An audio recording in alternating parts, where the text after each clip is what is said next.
बिस्मिल्लाहिर्रहमानिर्रहीम। अस्सलाम वालेकुम dear student, I am your mathematics teacher Ijaz Ahmad.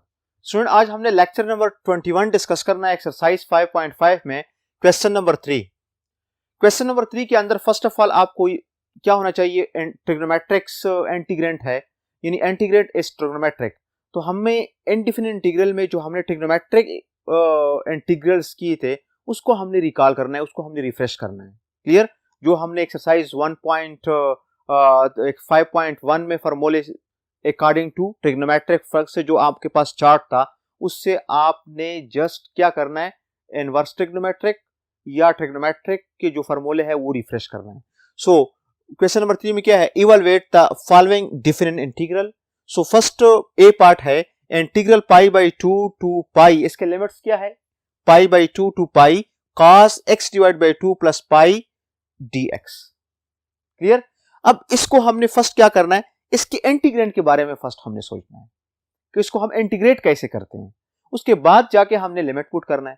तो इस क्वेश्चन को अगर हम देख लें, इसका इंटीग्रेंट क्या है, cos x plus 2 plus pi. Clear? अब सोल्यूशन में देख लें, pi by 2 pi cos x divide by 2 plus pi into dx is equal to minus cos x divide by 2। ये कैसे आया है, इस स्टेप से ये स्टेप कैसे आया है, इस स्टेप को जरा देख लें। ये इंटीग्रेंट है, इसको हम लिख सकते हैं cos x divided by 2 plus पाई। हम फॉर्मूला पढ़ चुके हैं cos अल्फा प्लस बीटा वाला, अगर आपको याद हो cos alpha plus beta formula first year में हम पढ़ चुके हैं।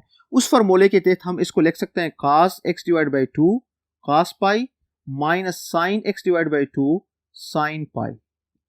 सो दिस इज इक्वल टू, ये तो जीरो हो जाएगा, साइन पाई जीरो के बराबर है, पूरा टर्म जीरो हो जाएगा। cos पाई किसके बराबर है, -1, तो ये रिजल्ट आ जाएगा minus cos x divided by 2।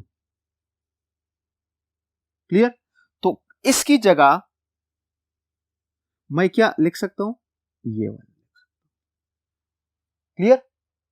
अब चूंकि अपोजिट रूल हम पढ़ चुके हैं, अपोजिट रूल हम पढ़ चुके हैं कि अगर हम इंटरवल को लिमिट्स को इंटरचेंज कर ले तो माइनस आएगा, माइनस है ए बी 2, अगर हम इसको प्लस करते हैं तो a b f of x d x.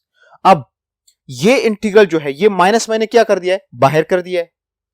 इसके limit pi divide by 2 to pi cos x divided by 2 dx is equal to, इधर पॉजिटिव मैंने लिखा है, पॉजिटिव के लिए ये अपोजिट रूल मैंने यूज किया है।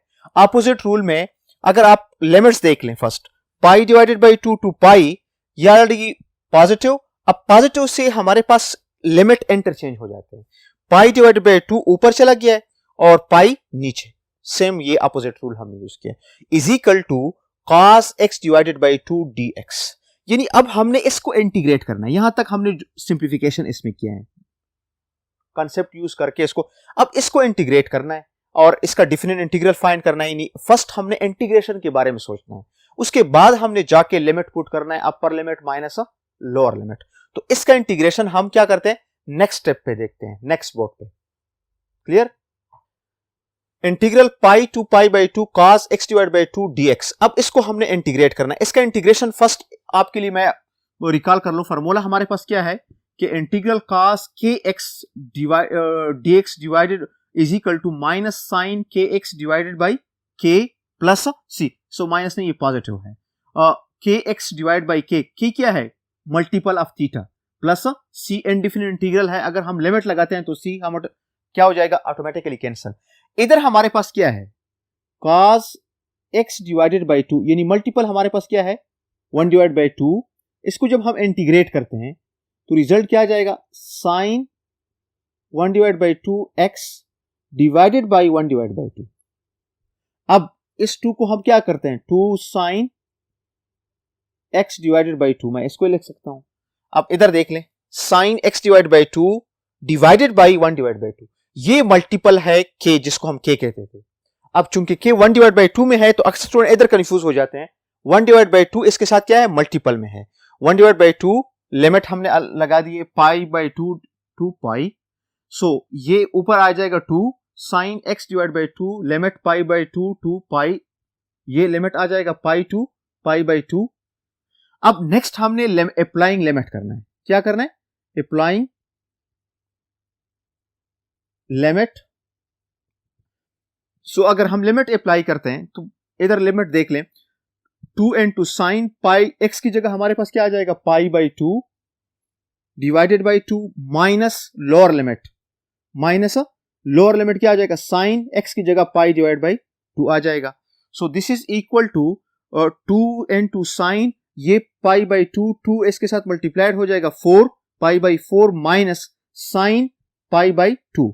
अब साइन पाई बाई 4 किसके बराबर है, ये ट्रिग्नोमेट्रिक रेशियोज हैं, ये बराबर है 1 डिवाइड बाई 2 स्क्वायर रूट, और साइन पाई बाई 2 किसके बराबर है, दिस इज इक्वल टू 1, ये 91 के बराबर है। So 2 into 1 divide by 2 square root minus 2 is equal to 2 and minus 2 square root. 2 का अगर हम मल्टीप्लाइड करते हैं, इधर देख लें, 2 divide by 2 square root minus 2 which is equal to 2 square root, ऊपर 2 square root multiplied by 2 square, 2 square 2 square cancel, minus 2, this is और रिक्वायर्ड रिजल्ट जो मैंने इधर लिखा। क्लियर हो गया। नेक्स्ट पार्ट इसके नेक्स्ट बोर्ड पे करते हैं। स्टूडेंट हमारे पास नेक्स्ट सी पार्ट है 0 to pi by 2 secant square theta d theta. Simple question है, इसका हमने डिफरेंट इंटीग्रल फाइंड करना है। तो फर्स्ट ऑफ ऑल सॉल्यूशन में देख ले, गिवन इंटीग्रल क्या है, 0 to pi by 4 secant square theta d theta. First of all हमें सीकेंड स्क्वायर थीटा का इंटीग्रल आना चाहिए कि सीकेंड स्क्वायर थीटा का इंटीग्रल क्या है। तो integral secant square theta d theta is equal to tan theta, is equal to tan theta plus c. तो इधर सीकेंड स्क्वायर थीटा का डी, इसका इंटीग्रल क्या आ गया, टेन थीटा, इसके साथ limit, upper limit, lower limit, pi by 4 to 0। अब जस्ट इसके बाद हमने क्या करना है, अप्लाइंग लिमिट, क्या करना है, इधर क्या करना है, applying limit. So upper limit theta की जगह आ जाएगा 10 pi by 4 minus lower limit आ जाएगा 10 0। 10 पाई बाई 4 ये ट्रिग्नोमेट्रिक रेशियोज हैं, ये बराबर है 10 pi by 4 is equal to 1 और 10 0 किसके बराबर है, 0 के बराबर है। तो 1 minus 0 is equal to 1 is the required answer, यानी ये बराबर है 0 to pi by 4 secant square theta d theta is equal to 1। ये अक्सर एमसीक्यूज में भी आ सकता है, ये किसके बराबर है, 1। तो बाज जो डिफरेंट इंटीग्रल के क्वेश्चन है जो मुख्तसर हैं, ज्यादा लेंथी नहीं है, वो अक्सर एमसीक्यूज में भी आ सकते हैं। फॉर एग्जांपल अगर हम आ जाए, मैं आपको एक क्वेश्चन इधर बताता हूं कि अगर हमें आ जाए कि pi by 4 to pi by 4 secant square theta d theta, इसका रिजल्ट क्या है। तो इधर अगर हम सोच रहे बेसिक प्रॉपर्टी, तो बेसिक प्रॉपर्टी से हम क्या करेंगे, अगर इसका अपर लिमिट और लोअर लिमिट आप देख लें, अपर लिमिट और लोअर लिमिट दोनों क्या है, सेम है, तो इसका result without simplification equal to 0। Clear हो गया। यानी कुछ डिफरेंट इंटीग्रल पर हम प्रॉपर्टी यूज करके सिंप्लीफाइड करते हैं। नेक्स्ट जो हमारे पास डी पार्ट है, डी पार्ट में क्या है, 0 to pi by 4 10 to pi x. अब थीटा के साथ जो मल्टीप्लीकेशन है वो क्या है, 2 पाई है। थीटा के साथ मल्टीप्लीकेशन क्या है, 2 पाई है, ये मल्टीप्लीकेशन है 2 पाई। इसको हमने, इसका डिफरेंट इंटीग्रल फाइंड करना है। सो इसके लिए हमने क्या करना है, 10 टू पाई एक्स का डिराइवेटिव। सो सॉल्यूशन में फर्स्ट क्या है, given 0 to pi by 2 pi by 4 10 to pi x into d x. अब इंटीग्रेंड को लेना है, आप क्या कर लें, इंटीग्रेंड में क्या है, 10 टू पाई एक्स। इससे पहले अगर मैं आपको जस्ट इंटीग्रल बताऊं, integral 10x dx is equal to natural log of minus natural log of cos x, ये इंटीग्रल है। फॉर्मूला क्या है, ये है। यानी अगर हम इसमें देख लें नेक्स्ट, ये अब इधर क्या है, 2 पाई x है, तो रिजल्ट अगर इधर देख लें 10 2 पाई x, तो 10 2 पाई x को मैं लिख सकता हूं इस तरह, sine 2 pi x divided by cos 2 pi x dx। Clear. अब नीचे का डेरिवेटिव क्या है, शाबाश, नीचे का डेरिवेटिव है माइनस cos 2 पाई x का डेरिवेटिव क्या है, शाबाश बताएं, cos 2 पाई x का डेरिवेटिव है माइनस साइन 2 पाई x और फर्दर डेरिवेटिव ऑफ थीटा क्या आ जाएगा 2 पाई। अब इधर चूंकि 2 पाई इसके साथ क्या है, नहीं है, 2 पाई इसके साथ नहीं है, तो हम क्या कर सकते हैं 1 और 2 pi 1 divide by 2 pi divide भी करते हैं और मल्टीप्लाइड भी करते हैं। Sine 2 pi x dot 2 pi divided by cos 2 pi x dx। अब नीचे फंक्शन का डेरिवेटिव ऊपर मौजूद हो गया, इन्हें माइनस भी करते हैं, माइनस इधर आ जाएगा और माइनस इधर आ जाएगा। So this is equal to minus 1 और 2 pi natural log of cos 2 pi x plus c।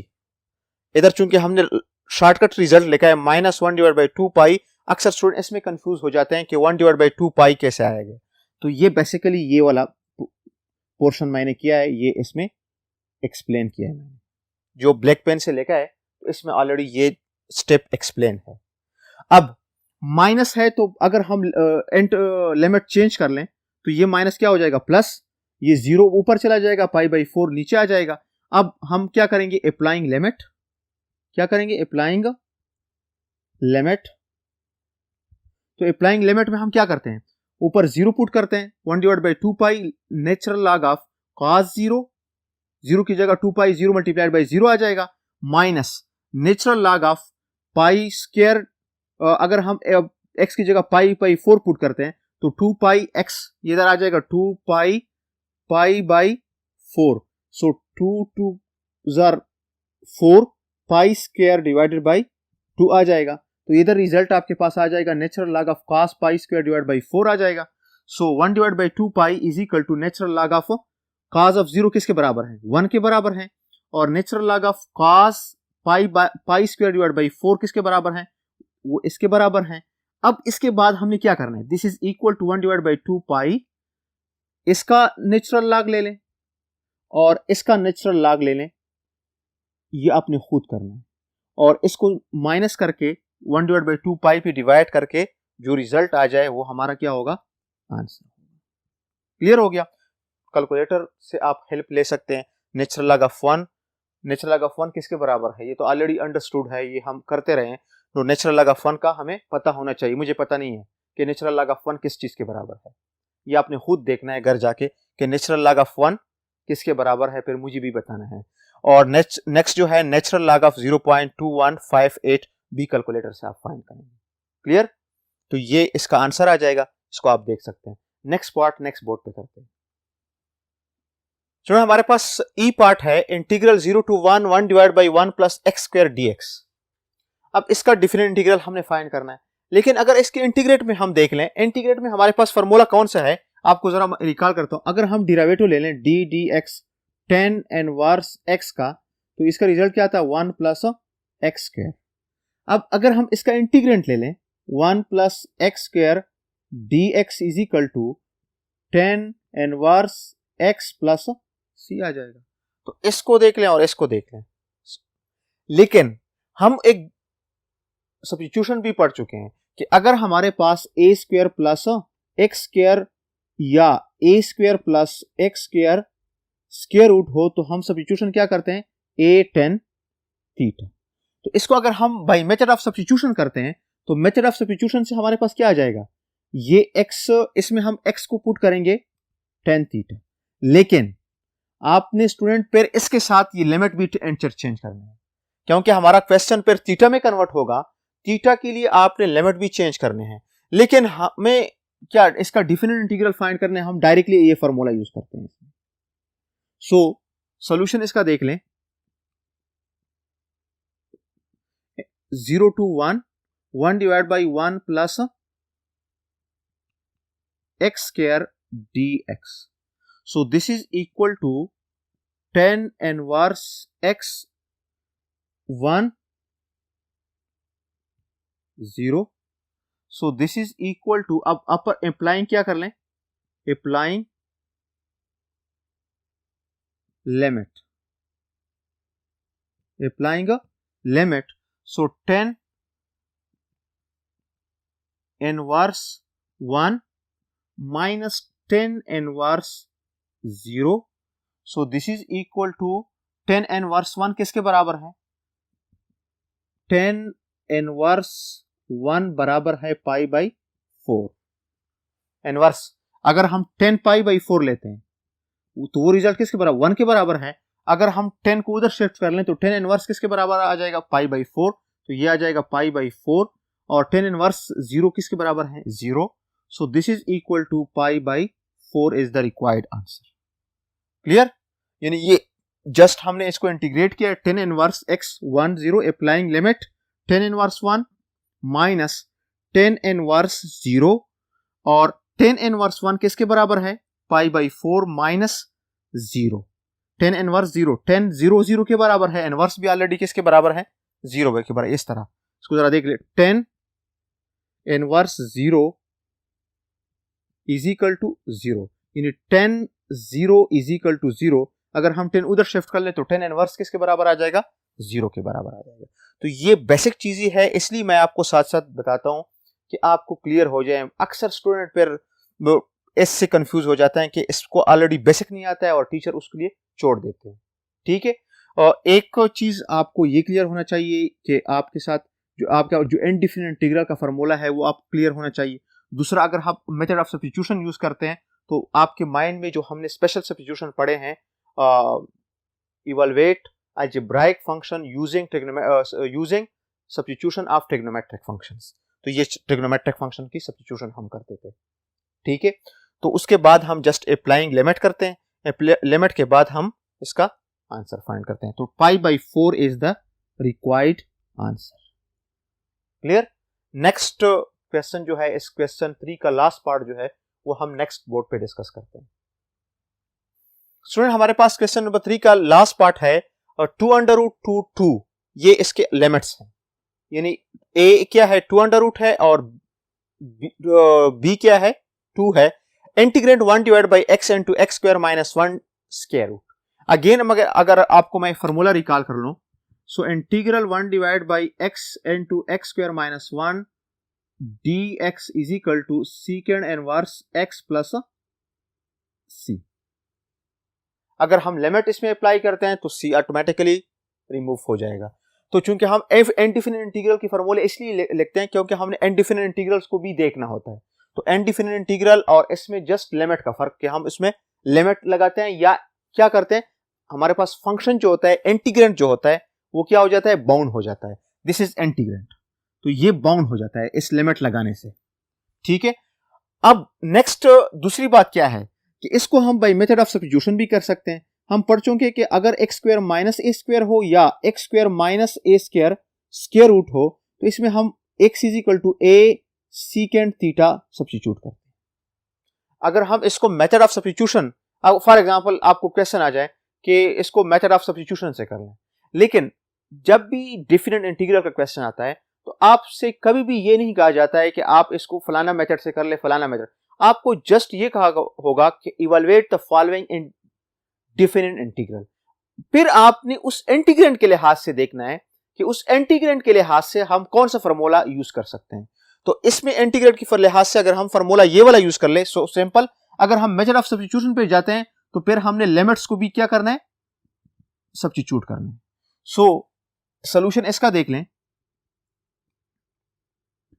Given क्या है? 2 square root 2 1 divide by x x square minus 1 square root dx। Clear? So this is equal to, इसका integrand क्या होगा? Secant inverse x 2 into 2 square root. Clear? So applying limit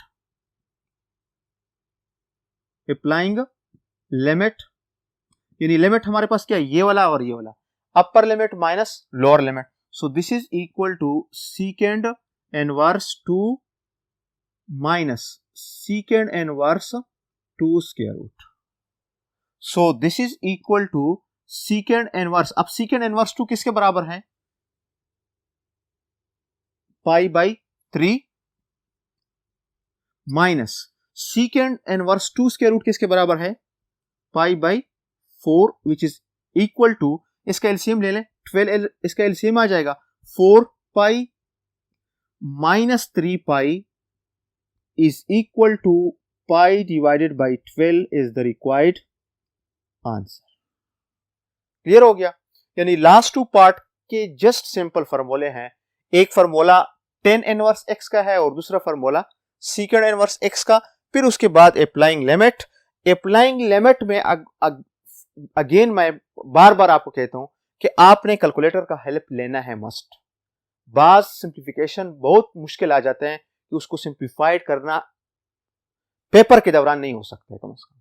तो आपने या तो strong आपका प्रैक्टिस होगा, उससे आप कर सकते हैं, या आपने फिर अप्लाइंग लिमिट के बाद आपने हेल्प ज्यादातर कैलकुलेटर से लेनी है। तो कैलकुलेटर से आप एक स्टेप में सारा सिंप्लीफिकेशन करके आंसर लिख सकते हैं। सबसे मुश्किल काम इसमें इंटीग्रेशन करना है कि आपको इंटीग्रेशन के रूल्स बिल्कुल ही रिफ्रेश हो डिफिनेट इंटीग्रल के लिए, या आपके पास क्या हो सारे सब्स्टिट्यूशन रिफ्रेश हो, तब हम इसको क्वेश्चन को कर सकते हैं। दूसरी बात, हमारे पास एक्सरसाइज 5.5 के लिए हम already theorem of definite integral use करते हैं जो ऑलरेडी हमने डिस्कस किया है। क्लियर? तो ये वो क्वेश्चन नंबर 3 था, इसके तकरीबन ऑल पार्ट्स हमने किए हैं। आज के लेक्चर में ये काफी है। नेक्स्ट लेक्चर में फिर मिलेंगे, तब तक के लिए अल्लाह।